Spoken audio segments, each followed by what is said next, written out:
बिस्मिल्लाहिर्रहमानिर्रहीम, अस्सलाम वालेकुम स्टूडेंट्स। माइक्रोसॉफ्ट एक्सेल के एक न्यू लेक्चर के साथ मैं हुसैन। स्टूडेंट्स, हम आज VLOOKUP और SC-VLOOKUP के दरमियान जो डिफरेंस है वो समझेंगे। तो हम चलते हैं अपनी एक्सप्लेनेशन की शीट पे। यहाँ पर देखें, यहाँ पर ग्रेड्स हैं, डिफरेंट परसेंटेज पर डिफरेंट ग्रेड्स हमने लिए हुए हैं। यहाँ पर हम सिंपल VLOOKUP का जो फंक्शन है वो यूज़ करेंगे और यहाँ पर हम SC-VLOOKUP के फंक्शन को यूज़ करेंगे। ये देखिए, मैं यहाँ पर आता हूँ। नॉर्मली क्या होता है, हम यहाँ पर VLOOKUP का जब फंक्शन अप्लाई करवाते हैं तो हमारे पास नंबर 1, नंबर 2, 3 एंड 4 आर्गूमेंट्स होते हैं। तो मैं नंबर 1 पर ले लेता हूँ लुकअप वैल्यू में ये परसेंटेज कॉमा, उसके बाद टेबल ऑफ अरे का हमारे पास आर्गूमेंट है, उसमें हम ये वैल्यू सिलेक्ट कर लेंगे और कॉमा लगाएंगे। मैं ये चाहता हूँ कि कौन से कॉलम इंडेक्स की वैल्यू यहाँ पर शो हो, तो मेरे टेबल ऑफ अरे में वो नंबर 2 कॉलम है, मैं यहाँ पर 2 दूंगा कॉमा।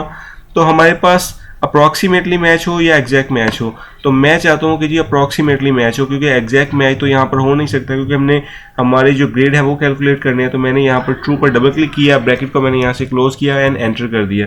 तो देखें, 72 पर हमें जो ग्रेड है वो बी बनता है, क्योंकि 70 से अबव जो नंबर होंगे वो बी ग्रेड होगा, जो 70 से कम नंबर होंगे उन पर हमें सी ग्रेड होगा। फॉर एग्जाम्पल, अगर मैं यहाँ पर 69 एंटर करूँ तो देखें यहाँ पर सी ग्रेड ऑटोमेटिकली जो है वो कैलकुलेट हो रहा है, क्योंकि 69 जो है वो 50 से अबव है और 70 से वो कम है, इसलिए हमारे पास जो ग्रेड है वो कैलकुलेट हो गया है उसका सी।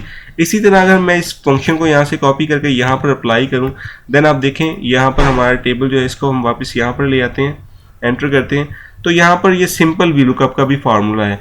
SC-VLOOKUP का जो फंक्शन होता है उसका मतलब ये होता है, SC कहते हैं हम सेल्फ कंटेन को, हम कहते हैं SC-VLOOKUP SC कहते हैं सेल्फ कंटेन को।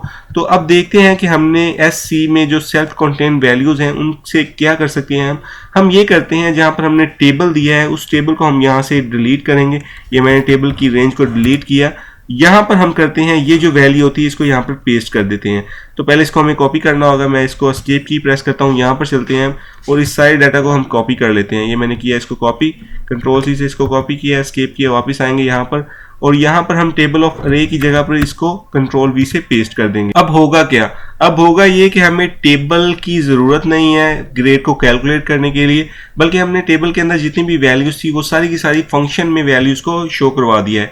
और इससे होता ये है कि जितनी भी वैल्यूज़ होती हैं वो VLOOKUP के अंदर सेल्फ कंटेन हो जाती हैं, इसलिए हम इस फंक्शन को सेल्फ कंटेन कहते हैं। अब देख लेते हैं कि इसमें हमने वैल्यूज़ कैसे शो करनी है। ये देखिए, यहाँ पर 49 था, वो F ग्रेड के इक्वल है। आपने लिखना है 49 कॉमा और इसके बाद कोटेशन साइन में F लगा देना है और लास्ट में आपने लिख देना है सेमी कॉलन। तो ये आपका एक स्टेटमेंट होगी। इसी तरह हमने डिफरेंट स्टेटमेंट्स दे देनी है, जिस तरह ये देखें, ये 1 है, ये 2 है, ये 3 एंड 4। इसी तरह हमने यहाँ पर 4 स्टेटमेंट्स दे दी हैं। इसके बाद आपने एंटर की प्रेस करनी है। देन आप देखें, यहाँ पर जैसे ही हम ग्रेड को जो इसकी परसेंटेज है चेंज करेंगे तो यहाँ पर जो उसका ग्रेड है वो ऑटोमेटिकली कैलकुलेट हो जाएगा। तो VLOOKUP का फंक्शन वो है जिसमें हम सिंपल टेबल अरे लेते हैं, जबकि SC-VLOOKUP जो है वो सेल्फ कंटेन वैल्यू होती हैं। जितना भी टेबल ऑफ अरे का कंटेंट होता है उसको हम VLOOKUP के फंक्शन में दे देते हैं, इसलिए इसको हम कहते हैं सेल्फ कंटेन VLOOKUP।